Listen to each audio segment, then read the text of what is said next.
அந்த பயிற்சியில இந்த ஃபார்மை கொடுத்துருக்காங்க. இப்போ இந்த ஃபார்ம் என்னன்னா, நம்மலாம் வந்து எஸ்ஐஆருங்கிறது என்ன புரிஞ்சிருக்கிறோம் அப்படின்னா, ஏற்கனவே ஒரு ஓட்டர் லிஸ்ட் இருக்குது. காலங்காலமாக அந்த ஓட்டர் லிஸ்ட்டை வந்து நம்ம அப்டேட் பண்ணிக்கிட்டு இருக்காங்க. அதில் இறந்து போனவர்கள் பெயர் நீக்கப்படுகிறது, புலம்பெயர்ந்தவர்கள் பெயர் நீக்கப்படுது. இல்லை ஒருத்தரே வந்து ஒரு ஊரில் ஓட்டு வச்சுக்கிட்டு இன்னொரு ஊருக்கு போய் அங்கே ஓட்டு வச்சுக்கிட்டாங்கன்னா அவங்களே எழுதி கொடுக்குறாங்க, இல்லை சம்மந்தம் படாதவங்க கூட எழுதி கொடுக்குறாங்க, அப்போ ஓட்டு நீக்கப்படுது. அப்போ ஒரு ஏற்கனவே இருக்கிற ஓட்டர் லிஸ்ட் இப்போ தான் 2024 தேர்தலுக்கு வந்து அப்டேட் ஆகிருக்குது. அதுக்கப்புறம் பஞ்சாயத்து தேர்தல் தமிழ்நாட்டில் நடத்தக்கூடிய ஒரு சூழல் இருந்ததுனால பஞ்சாயத்து தேர்தலுக்கு ஒரு 4-5 மாதத்துக்கு முன்னே இப்போ நமக்கு வந்து வேட்பாளர் பட்டியலை நம்ம வந்து புதுப்பிச்சு கொடுத்துருக்காங்க. இப்போ நம்மளுடைய புரிதல் எஸ்ஐஆரை பொறுத்த வரைக்கும் என்னவா இருக்குதுன்னா, இந்த வேட்பாளர் பட்டியலில் நம்மளுடைய பேர் ஆல்ரெடி இருக்குது அப்படின்னா நம்ம இதை பற்றி கவலைப்பட வேண்டியதில்லை.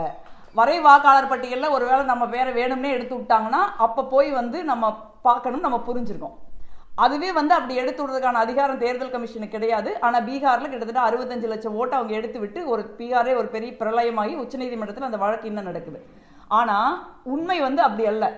இந்த மாதிரி ஒரு ஃபார்மை வந்து தேர்தல் கமிஷன் கொடுக்க போகிறாங்க. யாருக்கு கொடுக்க போகிறாங்கன்னா, தமிழ்நாட்டில் 6,36,00,000 ஓட்டர்ஸ் இருக்காங்க. இந்த 6,36,00,000 ஓட்டர்ஸுக்கும் இந்த மாதிரி ஒரு ஃபார்ம் வந்து கைக்கு கிடைக்கும். இந்த ஃபார்மில் என்ன இருக்குதுன்னு பார்த்தீங்கன்னா, இதில் வந்து வாக்காளருடைய பெயர், வாக்காளரின் புகைப்பட அடையாள அட்டையன், முகவரி, வரிசை எண், பாகம் எண் மற்றும் பெயர், சட்டமன்ற நாடாளுமன்ற தொகுதியின் பெயர், மாநிலம், தற்போதைய புகைப்படம், ஒரு பார்கோட் இருக்கு. அதுக்கப்புறம் இந்த டேட்டாவை நம்ம ஃபில்அப் பண்ணோம். பிறந்த தேதி, ஆதார் எண் நமக்கு விருப்பம் இருந்தால் ஃபில்அப் பண்ணலாம், கைபேசி எண், தந்தையின் பாதுகாவலரின் பெயர், தந்தையின் பாதுகாவலரின் வாக்காளர் புகைப்பட அடையாள அட்டை எண், தாயாரின் பெயர், தாயாளர் வாக்காளர் புகைப்படம் அடையாள அட்டை எண் இருந்தால் ஃபில்அப் பண்ணலாம், துணைவரின் பெயர் இருப்பின் துணைவரின் வாக்காளர் புகைப்பட அடையாள அட்டை எண் இருந்தா, உங்களுக்கு ஹஸ்பண்டோ இல்லை ஒய்ஃபோ இருந்தா. ஸோ இதுதான் டேட்டா. ஸோ இந்த டேட்டாவை நீங்கள் ஃபில்அப் பண்ணால் ஒரு வாக்காளர் அடையாள அட்டைக்கான ஒரு வாய்ப்பு இதில் இருக்குது. இதற்கப்புறம் அதற்கு கீழே ஒரு டேட்டா கொடுத்துருக்காங்க. அது என்ன அப்படின்னா, முந்தைய சிறப்பு தீவிர திருத்தத்தில் உள்ள வாக்காளர் பட்டியலில் உள்ள வாக்காளரின் விவரங்கள். முந்தைய சிறப்பு சீர்திருத்தம் எப்போ நடந்திருக்குது? 2002 நடந்திருக்குது. அதில் பார்த்தீங்கன்னா வாக்காளரின் பெயர், வாக்காளரின் புகைப்பட அடையாள அட்டை எண் இருந்ததுன்னா, உறவினரின் பெயர், உறவு முறை, மாவட்டம், மாநிலம், சட்டமன்ற தொகுதியின் பெயர், சட்டமன்ற தொகுதியின் எண், பாகம் எண், வரிசை எண் இது இருக்கு. இது வந்து இது எதுக்கு கேட்குறீங்க?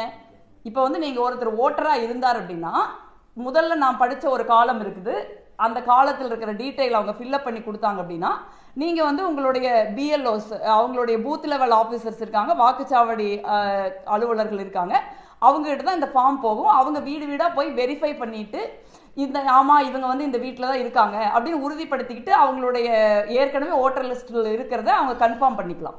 ஆனால் அதுக்கு போதுமான டீட்டெயிலை நீங்கள் வாங்கிடுறீங்க. எதுக்கு 2002 ஓட்டு போட்ட ஒருத்தருடைய டீட்டெயிலு, அவங்களுடைய உறவு முறையெல்லாம் நீங்கள் கேட்குறீங்க?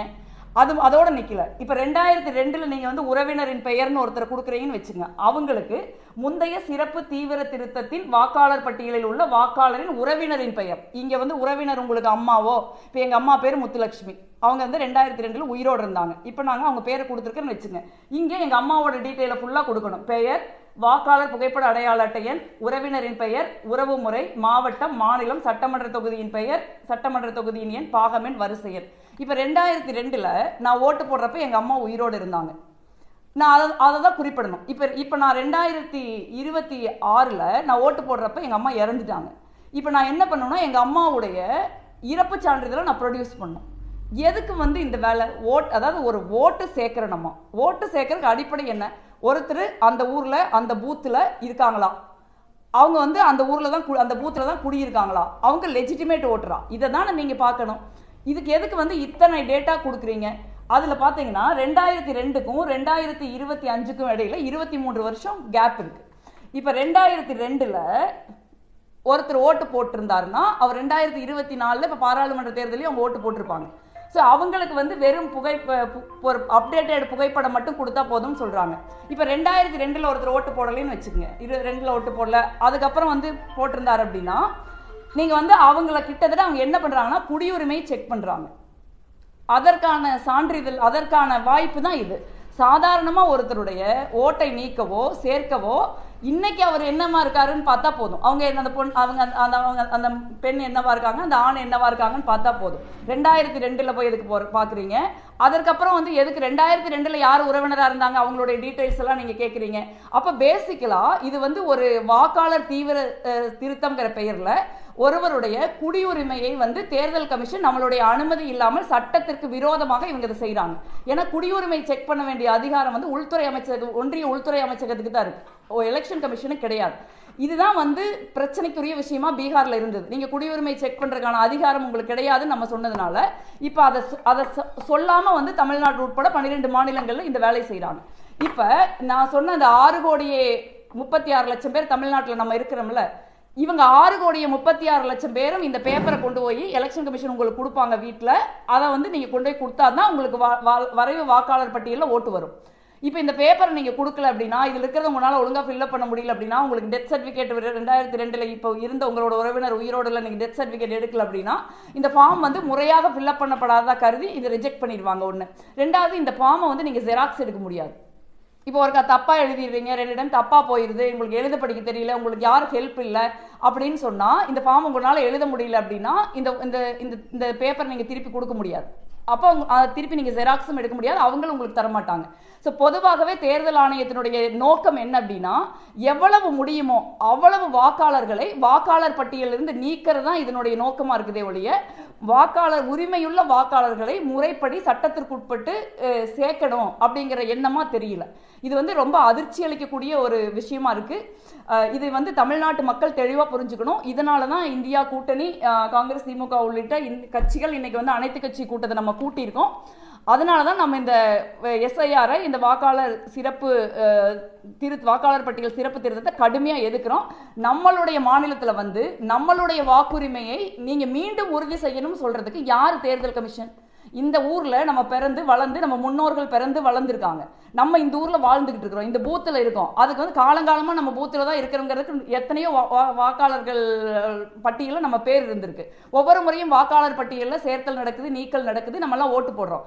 இப்ப எதுக்கு வந்து நீங்க தமிழ்நாட்டில் இருக்கிற 6,36,00,000 பேரும் புதுசா வந்து இந்த பேப்பரை ஃபில்அப் பண்ணி கொடுத்தாதான் உங்களுக்கு ஓட்டு, இல்லைன்னா உங்களுக்கு ஓட்டு இல்லை அப்படின்னு சொல்றதுக்கு இந்திய தேர்தல் ஆணையத்திற்கு என்ன அதிகாரம் இருக்கிறது? இந்திய தேர்தல் ஆணையம் பாஜகவினுடைய கைப்பாவையாக மாறி இந்த மாதிரி ஒரு நியாயமான வெளிப்படையான ஒரு தேர்தல் நடத்துறதை வந்து சிதைச்சுக்கிட்டு இருக்காங்க. இந்திய ஜனநாயகத்தினுடைய அடிப்படையை நம்ம ஒவ்வொருத்தரும் வந்து நம்ம நம்புறோம். இந்தியாவில் வந்து தேர்தல் வந்து நேர்மையாக தான் நடக்குது, நியாயமாக தான் நடக்குது.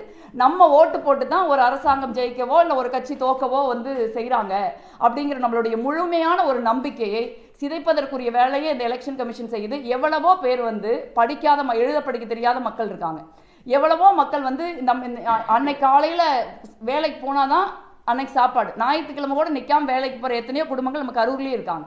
ஸோ இவங்க எல்லாரும் வந்து எப்படி திருப்பி கொடுப்பாங்க? இவங்க எல்லாருக்கும் எப்படி இது எழுத தெரியும்? எல்லாரும் வந்து 2002க்கும் இப்போ இருக்கிற தேர்தலுக்கு இடையில டெத் சர்டிஃபிகேட் கொடுக்க வேண்டிய தேவை ஏற்பட்ட எங்க டெத் சர்டிஃபிகேட் போவாங்க? இப்போ வந்து ஒருத்தருக்கு சொத்து இருக்கு, அம்மா பேர்லயோ அப்பா பேர்லயோ, அந்த சொத்தை இவங்க இன்னொருத்தரோட பேருக்கு மாத்துறதுக்காக மகனோ மகளோ அந்த டெத் சர்டிஃபிகேட்டை வாங்கியிருப்பாங்க. சொத்தே இல்லாத ஒருத்தர் எதுக்கு போய் டெத் சர்டிஃபிகேட் வாங்க போறாங்க? அவங்க வாங்காம தான் விட்டுருப்பாங்க. இப்போ 20 வருஷத்துக்கு முன்ன ஒருத்தர் வந்து இறந்து போயிருந்தாங்க அப்படின்னா அவங்களுக்கு டெத் சர்டிஃபிகேட் வாங்கல அப்படின்னா இப்போ போய் டெத் சர்டிஃபிகேட் வாங்கணும்.